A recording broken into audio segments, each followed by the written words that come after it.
Okay, we are live now. Namaste and welcome everybody. My name is Nidhi. And I'm Swati. We are a part of the Naari Shakti Collective and we are organizing an event called Naari Shakti Samagama. We wanted to meet ma'am in person, but we are lucky that we have her here with us online. Thank you and for joining us, ma'am. This talk is very special to us because we are hosting it on the day of Women's Day and MahaShivratri.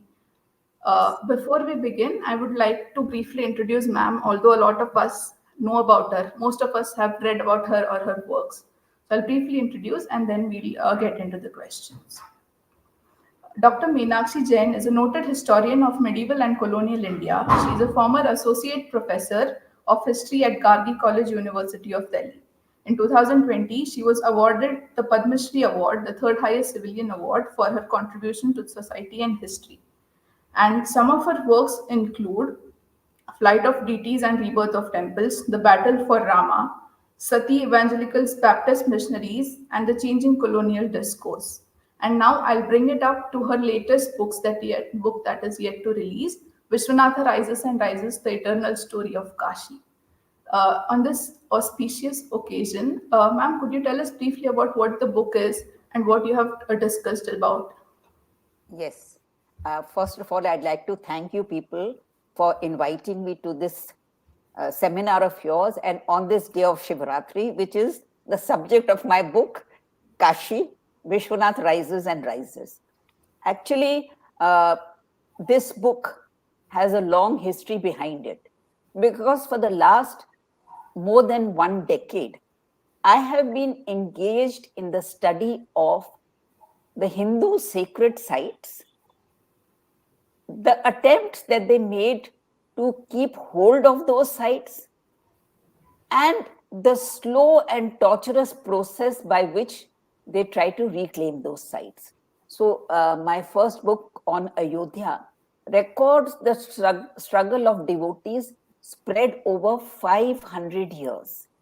So, you can imagine how committed the people of this subcontinent were to their civilizational, cultural, religious heritage and how they were willing to make every sacrifice possible.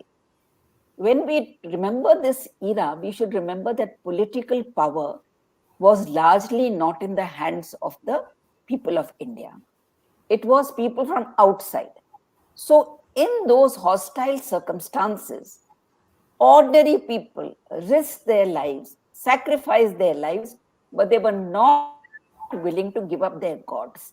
This is a story which is so stirring and so inspiring that it has prompted me to go on studying this subject from different sites and from a different perspective.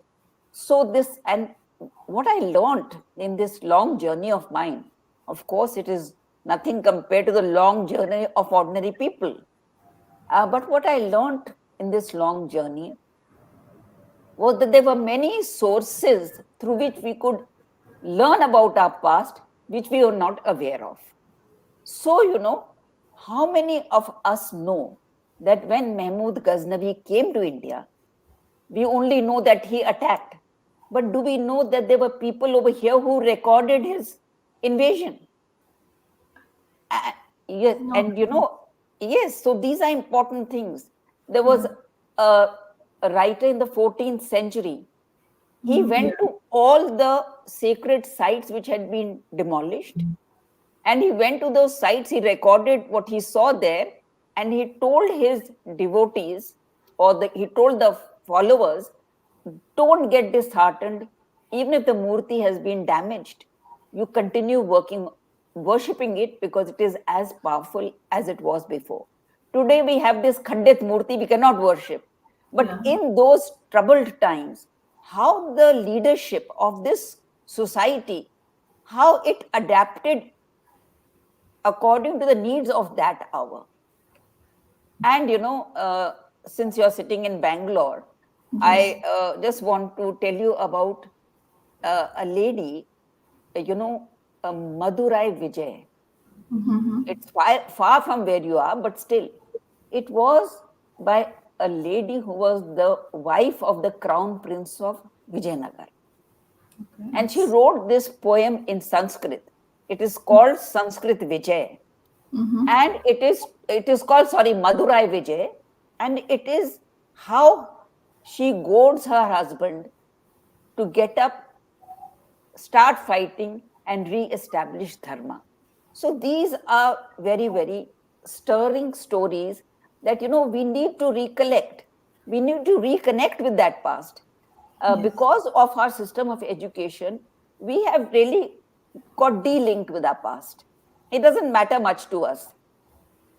The it's very Ayodhya, unfortunate. movement and the consecration of the temple at Ayodhya, it aroused so many feelings, positive feelings towards our heritage and our civilization. But the point is that there is so much that we have to learn about that troubled past, you know. Yes, Uh, ma'am. so now to come to my latest book, Yeah. uh, Vishwanath Rises and Rises, the story of eternal Kashi. Now, the story of eternal Kashi, we have actually forgotten that story because we are, as a people, so moved and tortured by what happened to our civilization and culture in the last 1,000 years, that we have forgotten that there was a grand Kashi before Mahmud Ghaznavi's son and nephew came. Yes. So we are, and it is important to remember the devastation that the Turks did at Kashi. We Cause. cannot forget that. I will come to that a little later. But how many of us remember that Kashi was one of the places where the Upanishadic dialogues took place? So this is something we've forgotten. Like we know that northwestern India and Punjab were the setting of the Vedas. But the point is that the Indian philosophical and thought journey took such a big leap when it shifted to Eastern India, and the two important kingdoms were Kashi and Videha. Videha, we know, was the birthplace of Sita, and her father, King Janak, was one of the persons who propounded this new philosophy. So this new philosophy that we find in the Upanishads was discussed, articulated, and expressed in this area. And that Upanishad teaching is something that it has had such an impact on all of us, but we forget that it was this place where these discussions took place. So this is, our history doesn't begin in 1000 AD when Mahmud Ghaznavi's sons came. We have to recollect that we have thousands of years history before that in Kashi. It was such a glorious phase in our history. There were Vedic schools, it was very, very rich. And in over 400 seals have been found during the course of investigations, over 400 seals. And those seals tell us, they give us the names of the gods. They mention Maheshwar, they mention, Shiva's various names, Vishnu's various names. Then there are seals of Vedic colleges. So I am saying that we have to remember that our history does not begin in 1000 AD. It is many thousands years before that. So this process of reclaiming our past does not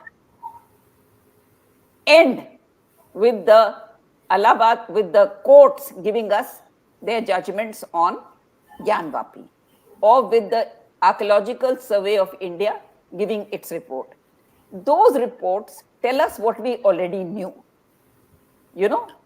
The ASI report doesn't tell us anything new because we knew that the temple wall, we can see it.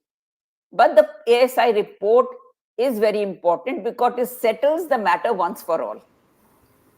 Yes, ma'am. Yeah. It goes to that site, it recovers what is there, it recovers broken images, it finds inscriptions which talk about, the temple being destroyed and Aurangzeb building it, the repairs of that mosque, and it finds, languages from all over India, inscriptions from all over India in their local languages. So it shows that people were coming from all over India.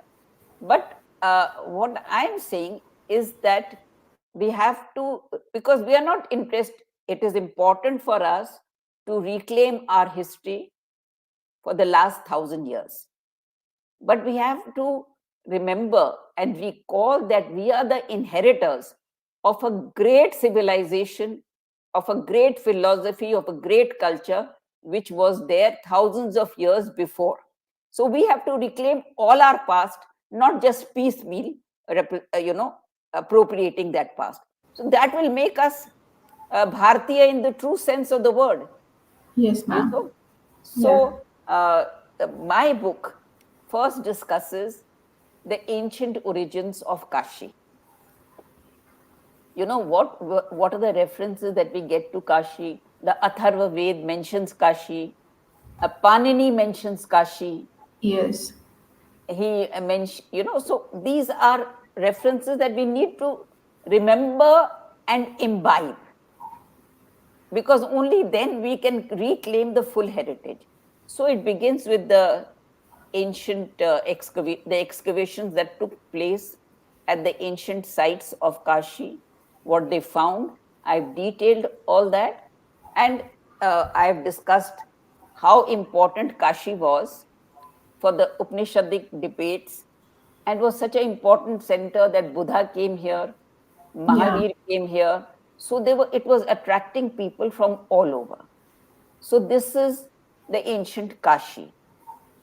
Then what happens is that at a point in our history, the Turkish invasions begin. But these are the initial invasions. They're not the terrible invasions that occur later on. But what is interesting is that these early Turkish invasions, the response that they got from Hindu society, we have forgotten that. Now, when these initial Turkish invasions began, the political center of northern India was Kannauj. Now, the Gahadwalas are among the dynasties. They realized that we have to now shift to Kashi, because that is the cultural heartland of North India. So imagine these people having the foresight to relocate their capital from Kannauj to Kashi. And, we have inscriptions of theirs that have survived, and they say that we are the defenders of Hindu holy places. Can you imagine the vision of these people? I mean, they were so clear about their role. And the most interesting thing is that the Gahadwalas, they levy a tax. They levy a tax on their subjects. And that tax is called Turushk Danda. Penalty because the Turkish invasions. So we need money to raise a big army, and so you people have to pay the money. This is, I've not heard of such a kind of tax anywhere in history where the rulers are telling the people, you have to help us, and the people are paying. So these are some of the initial topics that I've covered in my book. Then we can proceed after you ask your next question. Yes, ma'am. I think this is a very important aspect that you highlighted, that our history is much beyond the 1,000 years that we think of. Yes, yes. And for our generations, as we march forward, looking back and learning from what we had is also a very important thing that we need to keep in mind. Yeah, because both the aspects are important. To Yes. reclaim what has happened 1,000 years ago, but to remember we are the inheritors of a civilization which is thousands of years before that. Right. So we have to reconnect with the whole. Yes, ma'am. The next question that I wanted to talk, one of our focuses as Nari Shakti Collective is talk about women in leadership positions or how women have strived. And I Yes, am aware that one of the sections in your book talks about how Marathas helped restore Kashi. So, absolutely. if you could tell us about the role of Ahilya Bai and other women leaders we might not have heard of, just like you Yeah. told the Madurai Rani. Yeah, but there is a lady at the Gahadwalas. She was the wife of Govind Chandra, and she issued an inscription which has been found near Sarnath. And there she says that my husband fought and resisted the Turks. So, this is a female voice that we get. And she's very conscious of the role that her husband is playing. So, you mentioned that. Actually, the story of Kashi does not end with the Gahadwalas. Okay. After that, there's a long, long period of struggle. Because the Gahadwalas, after that, in the 12th century, Kutubuddin Aibak comes, Yeah. 11th century, he comes and he attacks this Kashi Vishwanath temple. This is the first attack on the Kashi Vishwanath temple. And then after that, Queen Razia comes. She rules only for 4 years, but she occupies the site of that first Kashi Vishwanath temple. So that first site of Kashi Vishwanath temple is lost to us because there is a mosque which is still standing there. So what did the people do? They relocated that temple as close as possible to the original. And this is a story that occurs everywhere in India. If a site is taken over by the invaders, then the believers erect a small site as close as possible to the original site. This is Yeah. a tendency that we find. Now, I don't want to get into the details, but you asked about the Marathas. Yes. Now, now the Marathas, see, till the 18th century, when the Marathas arrive on the scene, there is nothing left in Kashi. All the temples in Kashi have been destroyed, demolished, the land taken over. So there is nothing there. Then the Marathas, they emerge from the Deccan as a very powerful group, Yeah. powerful force. And they are determined that in their northern march, they have to get back Kashi, Ayodhya, and Prayag. So they try. Imagine their vision also that they're coming from the Deccan and they are saying we have to negotiate to get back these three sacred sites. And they negotiate with the Awadh Nawabs who control this area. They try to negotiate. They say, give us these sites, we will give you money. They're even willing to pay money. So this is and many of those letters have survived. The letters that the Peshwa is sending to his commanders in Delhi, negotiate, negotiate. So all those letters have survived, and it makes us so proud of our ancestors. That they're coming from the Deccan and they say we have to get these three places back. And the long negotiations, the way they try. And, one of the Peshwas, when Yeah. he's coming northwards, he actually also makes a quick trip to Kashi and visits the Vishwanath temple.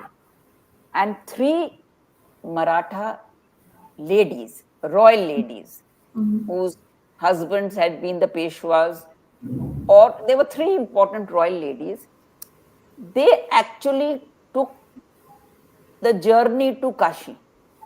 Can you imagine in those times when it was probably not very safe for them to travel, but three members of the royal family came to Kashi? Their visits are recorded. So, what can be more inspiring? And then you mentioned Ahilyabai. We remember Ahilyabai for two important temples that she built. She rebuilt the temple at Somnath, Yeah. and then she rebuilt the Kashi temple. Now, this temple that she rebuilt is also very near the Gyanvapi, which was destroyed by Aurangzeb. But as the tradition was that you will build as close as possible, however small the temple is. So if you go to Kashi and you go to Ahilya's temple, Ahilyabai's temple, you will realize it is actually a very small structure. It's a very small structure. But the point is, she was determined it has to be as close as possible to the Gyanvapi. So on this day of Nari Shakti, we have to pay homage to the memory of these Maratha royal ladies from the royal family who in those turbulent times made the Tirth Yatra to Kashi. And of course, we have to remember Ahilyabai, because the temple of Vishwanath that we worship at today is her gift to us. Yes, we are very grateful to have ancestors like them that will keep us guiding in the times to come. And I think it is also an important reminder for us to be flexible sometimes if there are challenging times that we face. Of Uh, course. uh, Now, I would like to ask about the challenges. I have heard you tell about the challenges that you faced the first time when you wrote the book about uh, Ayodhya Yes, temple. the But battle for Rama. Yes. as an academician and a student who is interested in history and who has also seen the left right debate that goes in the academic Yes. spaces, I Yes. want to know what was the reaction or challenge that you were facing within the academic space as a Well, professor of yes, history or I will research. be very happy to answer this question. First of all, I never regard myself as a victim or as a person who has suffered, because every bit of the journey has taught me so much.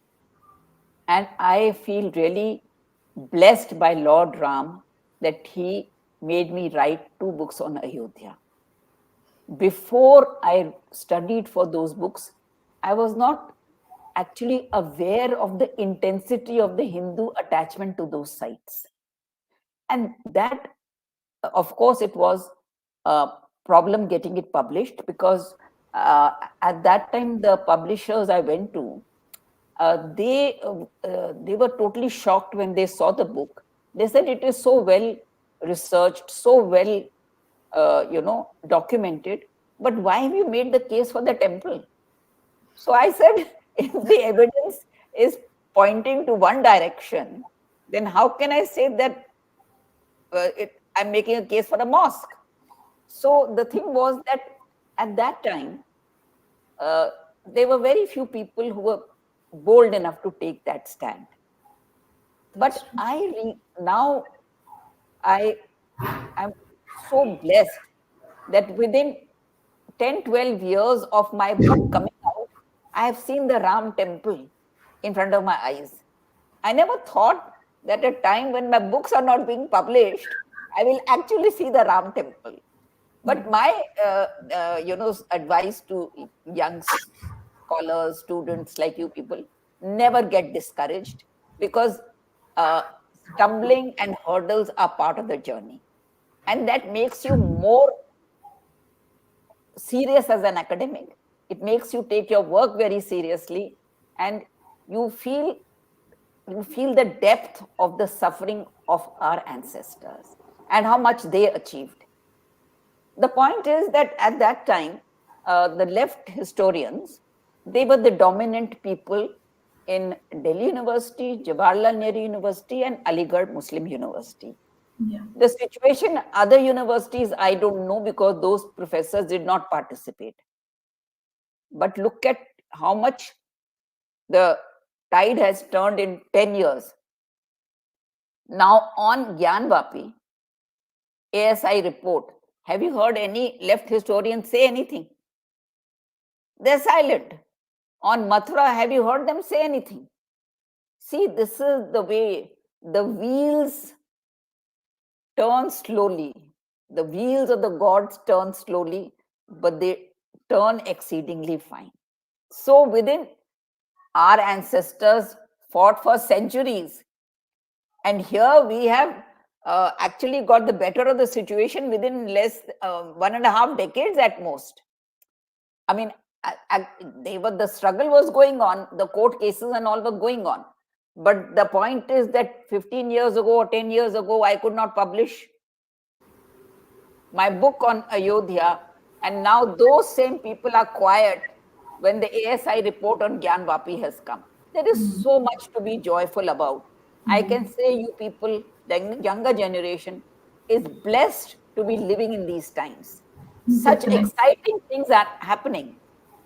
And you should enjoy the Hindu recovery, the Hindu renaissance, the cultural revival.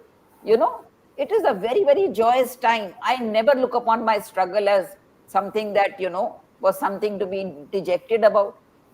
What is life without a struggle? That's true. And every struggle teaches you something. And, one more thing I want to add on a congratulatory note for myself. I feel blessed that I wrote on Ayodhya. I feel blessed that I wrote on Mathura. And I feel blessed that I wrote on Kashi. So what more blessing can I get? What do I have to complain about? I have nothing to complain about. No. Yeah. So a younger generation should be full of joy at what is happening right in front of them. History is being made. History is being made in front of you people. That's true. We are very blessed that we are witnessing everything at one go. You had to wait for a decade or more than a decade to witness this, but we are decade to publish. It took me a long time to publish my book, but after the publication of the book, within 10 years, I'm seeing the Ram temple. That's right, ma'am. Yeah, it is truly a momentous occasion for all of us. Absolutely. We will remember that we have come a long way, which means we will have victory on our side when we are doing right things. But you have come a long way only because of the sacrifices and the determination of your ancestors. Yes. That is what has to be remembered. Okay, ma'am. So, coming to a question, this is a initiative by the Naari Shakti Collective, where we talk about the women in our daily life, the women who support us, who enable us to function on a daily basis, inspire us. So, anyone that one or many that you would like to mention who are part of your daily life and give strength to you. All the women in my life have been exemplary in their, courage, determination to stay on the right path, and they have not let the rough and tumble of life deter them or depress them. They've all, according to my understanding, they've lived up to the heritage, the glorious heritage that we all have. We have never succumbed to any, we have never felt dejected. Life has been very tough, but we've all stayed the path. Yeah. We like to call them the super Naris of our life. And for us, like you said, it also reminds me of my own grandmother who never, we have a word called Jivatta in Marathi, which means never giving up on what life has to offer. So I think that's what we are taking away from you as well. Ma'am, we are approaching the end of this session, and I would just like to wrap up with a remark that, first of all, thanks to you and Swarajya for facilitating this event. And as we move forward, we will also remember, we'll remember that it's not just, it's a blessing for us. We have come a long way, and it is our responsibility that we take care of the heritage that we have received and pass it on to the future generations as we move ahead. Yes, that is the lesson to learn from this whole thing. We could have not gone so far if our ancestors had not struggled for not 10 years, 5 centuries. In some cases, even more. They never gave up, and we are never. Yes. That makes us value it even more, the time that it has taken. Thank you so much for joining. It has been a pleasure interacting with you, and we hope that we meet you in person someday and talk more about what you have to teach us about the lessons in history. Thank you so much. Thank you so much for calling me. Thank you so much. Thank you, ma'am. Leave the